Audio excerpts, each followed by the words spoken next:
Bueno, hoy tenemos un invitado para nosotros de lujo, que es un escritor cubano. Su nombre es Frank Correa. Frank Correa. Frank Correa está en la Unión de Escritores de Cuba. Ha escrito mucho. En Estados Unidos se publicó este libro, su primer libro, Pagar para ver. Esto está editado en Estados Unidos. Y su último libro, no trajo muchos ejemplares, Larga es la noche. Larga es la noche, Frank Correa. Frank tiene una particularidad.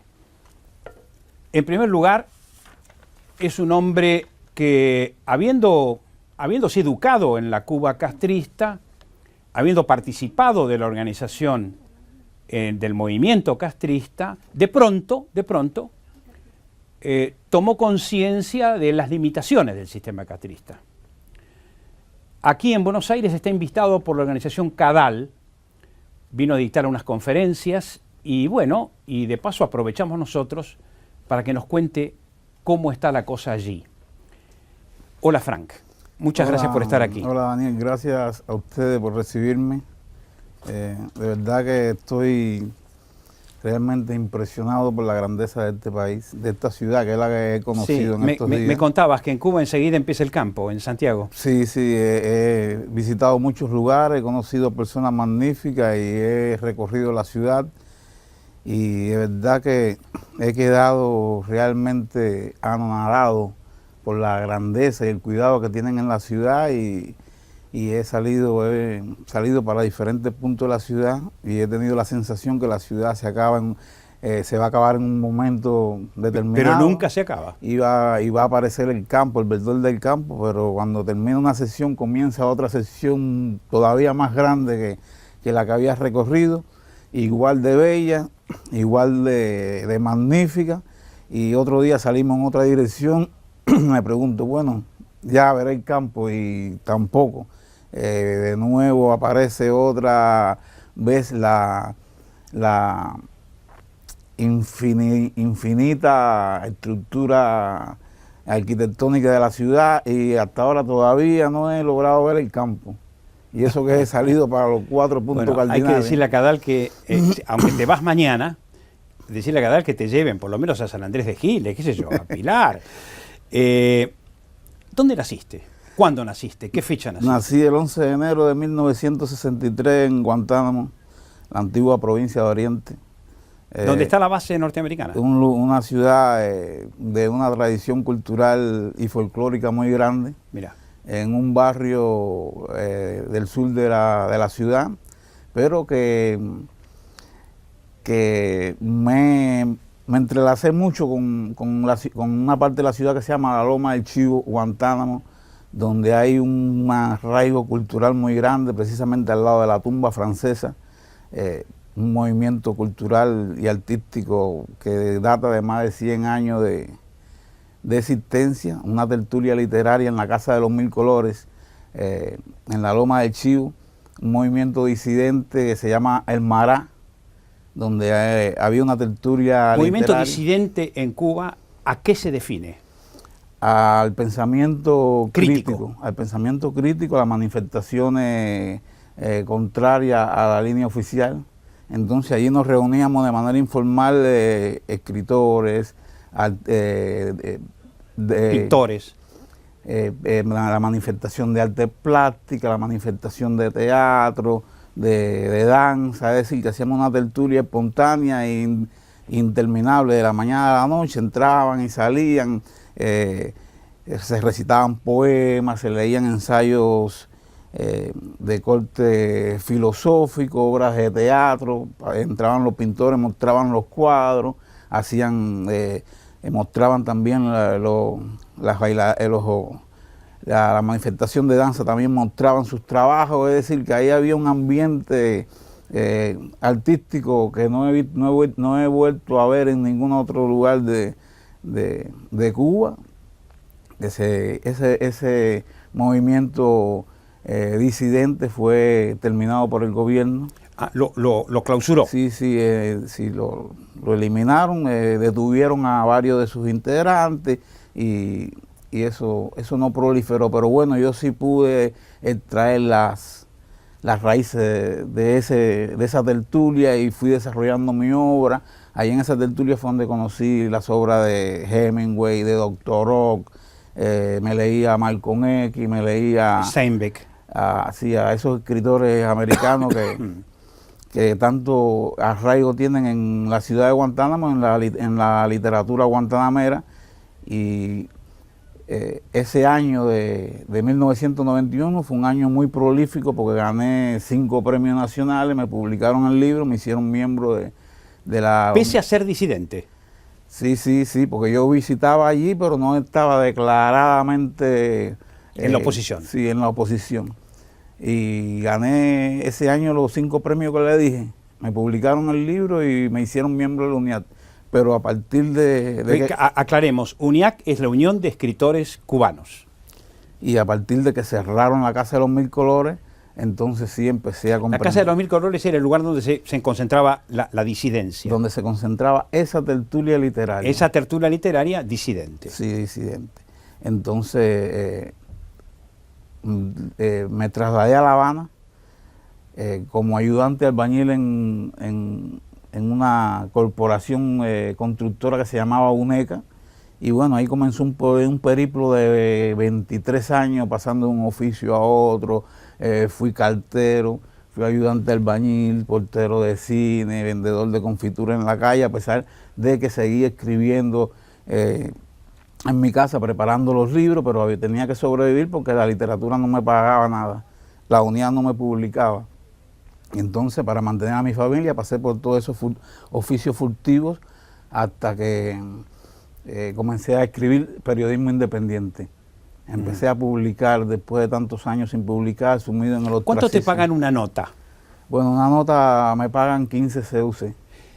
Explica qué es el CUC. ¿Es un equivalente al dólar? El CUC es una moneda libremente convertible, como le llaman ellos, que equivale a $1. $1 vale 85 centavos de CUC. ¿Qué conseguís por 15 CUC? Bueno, con 15 CUC no se puede conseguir mucho.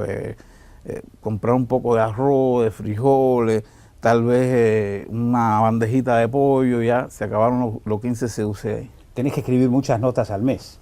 Bueno, no, el problema es que no hay capacidad publicitaria como para escribir tantas notas. Vemos muchos periodistas y es una especie de simbolismo lo que las páginas esas de Miami, Cubanet, son muchos periodistas, entonces tiene que relacionar la publicidad y publicamos 4 artículos mensuales por ahí.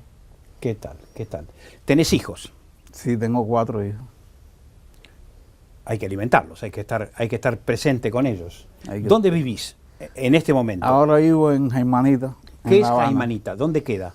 Jaimanita es un pueblo costero al noroeste de La Habana, que antiguamente era una ciudad de pescadores, pero bueno, ahora han proliferado en muchos emigrantes de las provincias orientales. Ahora hay una mezcla étnica ahí, ya no se puede vivir de la pesca porque se han desaparecido casi todos los peces de la orilla y la gente ahora se dedica a otros oficios que ya no es netamente los productos del mar. Acaba de aparecer un libro de un ex custodia de Castro, donde denuncia las mansiones y las riquezas de Castro. Me contaste que en Jaimanita, donde vivís, hay una casona grande de Castro.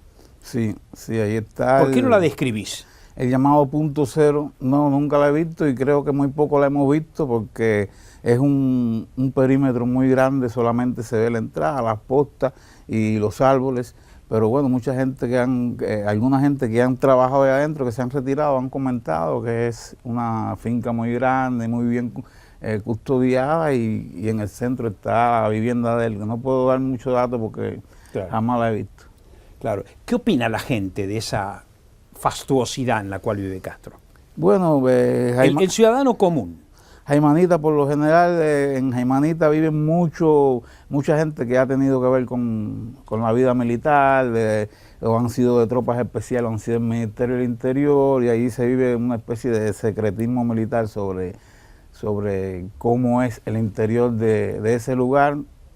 Hay una especie de tabú también, no se pregunta mucho, porque en Cuba se vive con la presión esa de que no se sabe quién es quién, y cualquier pregunta que uno haga de índole estratégico ya empieza la incertidumbre de que si se está buscando información y empieza el seguimiento. Entonces la gente lo que históricamente ha hecho es hacer una especie de mutis con relación a eso. ¿Sabés que me haces acordar a un libro de un historiador inglés, Orlando Figes, o Figes, como dicen los ingleses? Orlando Figes escribió un libro llamado Los que susurran. ¿Quiénes susurraban? Susurraban los que eran perseguidos por Stalin. Entonces hablaban en voz baja, sin que nadie los escuchara. Vos me estás contando más o menos esta historia y yo veo la imagen del libro de Figes, Los que susurran. ¿Tenés amigos allá? Sí, tengo algunos amigos, claro que sí. Hay gente en Jaimanita que sin problema son mis amigos, aunque mucha gente, al saber que yo soy periodista independiente, que pertenezco al movimiento de derechos humanos, siempre existe ese temor a acercarse, Te evitan, diría. Sí.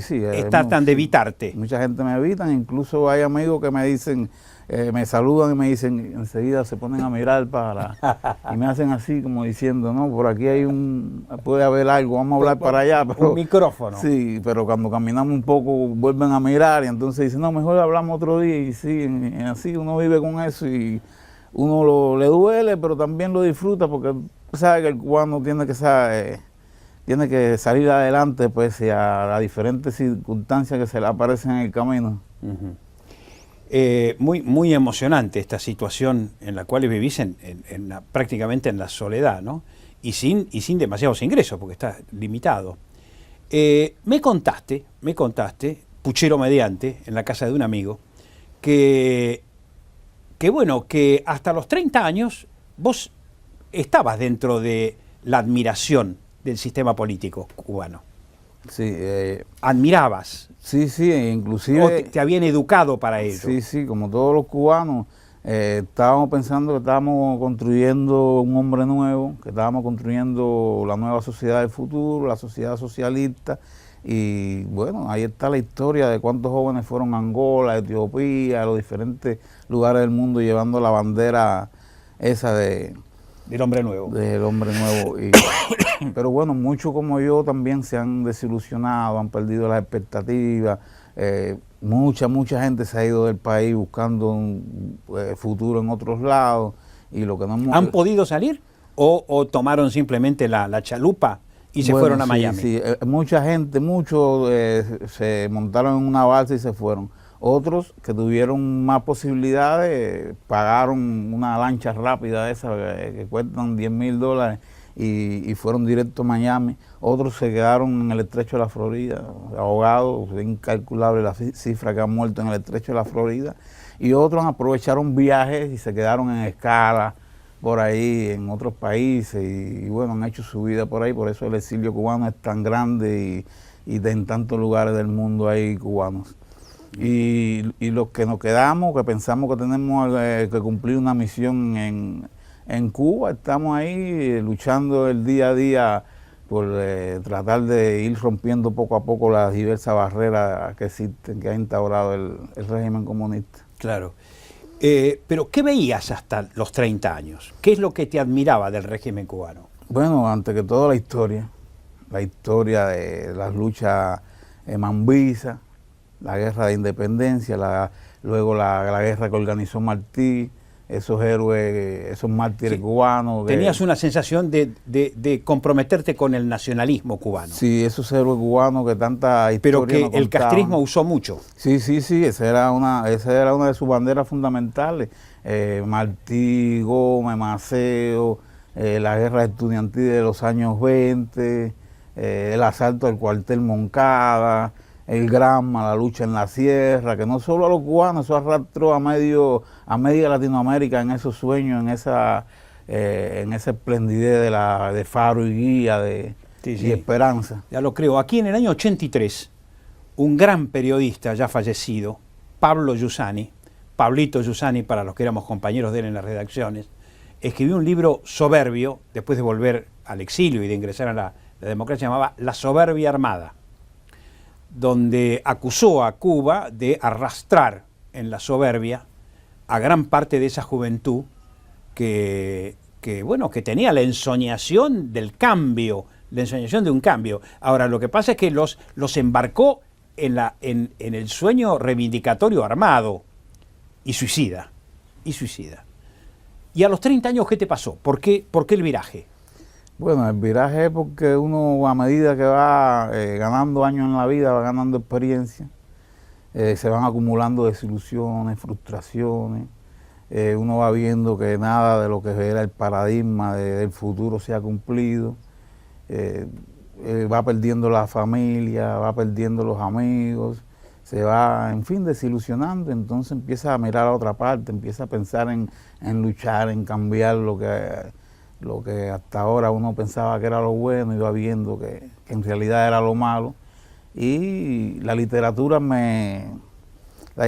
fue un asunto muy importante en mi vida, porque yo era vicedirector de una dirección provincial de comercio, militante comunista, vivía en reuniones, tratando de salvar el país, un país que cada vez era peor y peor. Llegó el periodo especial, todo se derrumbó, y entonces decidí romper con eso, comenzar a escribir, dedicarme a escribir. Aposté por la literatura y fue un reto muy grande.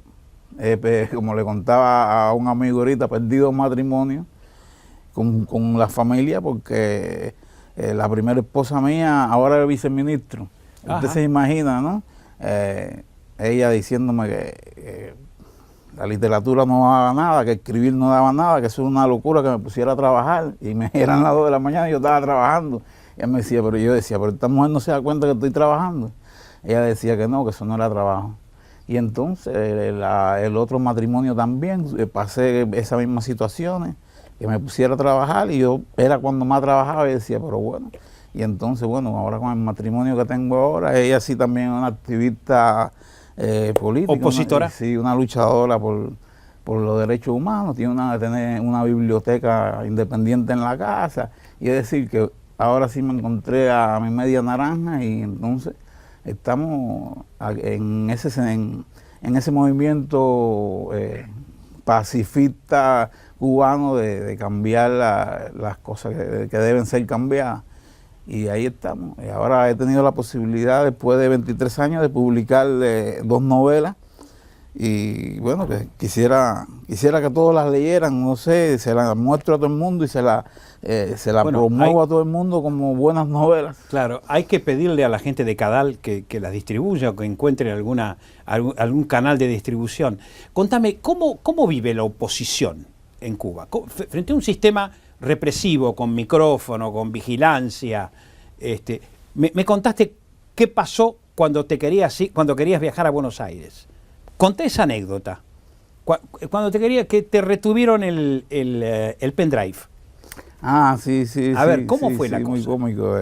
Ya en el aeropuerto, a punto de salir, ya me estaban esperando, me dijeron, ven, me pasaron por un cuarto. ¿Dos policías? Sí, me dijeron, ¿qué trae? ¿Algo tecnológico? ¿Qué lleva? Le digo, no, llevo unos libros míos y una memoria ahí con alguna foto para unos amigos. Entonces me cogieron los libros y me dijeron, no, pero solo puedes llevarte 8 libros. Yo traía 15 libros. ¿Puedes llevar? 8 libros. 8 libros. Y esto tenemos que revisarlo. Entonces uno se llevó la memoria para revisarlo en algún lado. El avión ya estaba a punto de partir y yo desesperado porque se me iba el avión. Entonces el otro, el del Ministerio del Interior, que me tenía retenido, también se puso, ¿pero dónde se metió ese hombre con la memoria? ¿Pero dónde está con la memoria? Y entonces salió, dio una vuelta, no sé dónde está con la memoria. Entonces estaba en la disyuntiva, o me esperaba la memoria o me montaba en el avión, y entonces cogí el avión. Claro, que se quede con la memoria. ¿Cuesta mucho salir de Cuba? ¿Qué trámite tuviste que hacer para venir a la Argentina?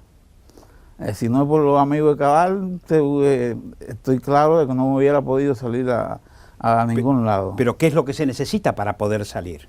Bueno, se necesita una carta de invitación, se necesita tener el pasaporte, se necesita el dinero, se necesitan muchas cosas, los trámites de la visa. Sí, y superar el filtro de los policías. Y superar el filtro de los policías, exactamente. Esa es la punta de lanza. Sí. ¿Cómo vive la oposición en Cuba? Están las mujeres de blanco, que son ¿cómo se llaman? Las damas de blanco. Las damas de blanco, y están los círculos políticos, y están escritores e intelectuales, muchos presos. ¿Cuántos se calculan presos en las cárceles cubanas? En este momento, según datos de la Comisión de Derechos Humanos y Reconciliación Nacional, hay 97 presos por razones políticas en las cárceles. ¿De qué se los acusa? Se los acusa, bueno, de propaganda enemiga. ¿Propaganda enemiga qué implica? Hablar mal de la política de los Castro. Sí, esos son acápites jurídicos que pueden añadírsele a cualquier opositor en cualquier momento: propaganda enemigo, difundir noticias falsas sobre la paz internacional, mercenarismo, terrorismo. Ahí hay un espectro de delitos que en cualquier momento se le pueden enfundar a un disidente. Nosotros tenemos un movimiento de periodistas independientes y además están... ¿Cuántos son? Los periodistas independientes puede que lleguen a 100 en toda la isla. Ahí también están los movimientos de bibliotecas independientes, que hay casi 50 bibliotecas independientes que funcionan en las viviendas de los opositores. En mi casa yo tengo una en el cuarto, la transformamos la habitación, la pasamos para la sala, perdimos la sala, pero bueno, la habitación ahora es la biblioteca y tenemos más de 300 libros que prestamos a la comunidad, con libros que son libros prohibidos, son libros que cuentan otra visión de la realidad cubana que el Estado ni los medios oficiales nunca mencionan.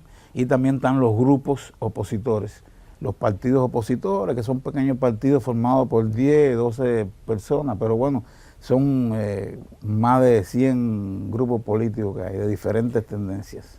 ¿Crees que hubo ahí un acuerdo entre Cuba y España para que algunos opositores se pudieran ir a España y allá en España no los dejan hablar y los tienen marginados en algún pueblito? Sí, lógicamente que eso existió. No recuerdo quiénes eran exactamente. Sí, era el grupo de los 75. En Cuba quedaron 12. ¿Qué era el grupo de los 75? El grupo de los 75 fue una oleada represiva que hubo en el 2003, donde se encarcelaron a 75 luchadores pacifistas. Se encarcelaron y en juicios sumarios se le condenaron hasta sanciones que iban desde los 15 años hasta los 30 años. Ah, la pucha. Y entonces algunos salieron por licencia extrapenal por enfermedades, como el presidente del Club de Escritores, Jorge Olivera, Héctor Palacio, Marta Beatriz, Roque Cabello, y algunos por enfermedad. Los demás se quedaron en la prisión hasta que hubo el acuerdo ese que se sentaron el general Raúl Castro con el cardenal Jaime Ortega, en representación de la Iglesia Católica, que fue la mediadora de ese diálogo, y la condición era que viajaran a España. Salieron de las cárceles directamente al aeropuerto y se les dio la posibilidad de que viajaran con sus familias, y bueno, y se fueron directamente para España. Pero allá no hablan, no dicen. ¿Crees que hay alguna especie de control político en España? Bueno, ahí ellos han estado, según lo que he podido leer en las noticias, han estado denunciando ahí que se les estafó, que se les engañó, que los mandaron a ciudades del interior donde viven en condiciones que no eran las que ellos pensaban que iban a vivir ahí. Inclusive hay algunos que quisieron hacer manifestaciones reclamando sus derechos. Es decir, que parece que no le ha ido bien en España. Parece que han denunciado muchas veces eso, de que se les engañó. Pocos pudieron pasar a Estados Unidos. Ahí viven en un estatus ahí de incertidumbre, no sé qué, cómo estarán calificados ahí. Yo sé que muchos no podían ni trabajar, ni encontrar trabajo con su familia, porque se fueron, algunos se fueron con la familia completa, primos, hermanos, sobrinos. Y con lo opuesto. Y con lo opuesto. Y seguro. Con lo opuesto. ¿Cómo vive un opositor? Un opositor intelectual o no intelectual. ¿Cómo vive un opositor en Cuba? Ahí el opositor vive de una manera muy cruda, tratando de sobrevivir. No vive, sobrevive. Porque bueno, cuando alguien comienza en el trabajo de la oposición, lo primero que hace es que lo botan del trabajo. Lo echan. Sí, sí. Pues ser opositor ahí en Cuba es suicidarse económicamente. Ya no tiene más entrada con el gobierno. Algunos tienen que ponerse a trabajar en el cuentapropismo, poner un negocito, vender algunos artículos para sobrevivir y demás. Y bueno, los periodistas que publican artículos en algunas páginas del exterior y le pagan un estipendio por artículo y así. Frank, te propongo una pausa. Bien, Unos minutitos y enseguida seguimos. bien. Vamos a una pausa, por favor.